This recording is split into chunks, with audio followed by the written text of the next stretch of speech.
dengan penampilan mereka dengan suasana yang cukup mendukung para penonton sekalian untuk memeriahkan festival pada kesempatan Hari Aksara ini. Mereka tidak dengan tangan kosong, kali ini penampilan mereka dengan membawa payung berwarna biru. Biru artinya kedamaian. Semoga kita Aceh selalu membawa kedamaian.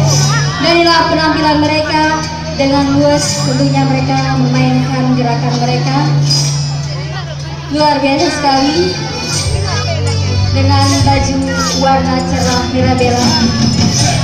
Semoga membawa cerah warna pendidikan di Aceh khususnya dan Indonesia pada umumnya.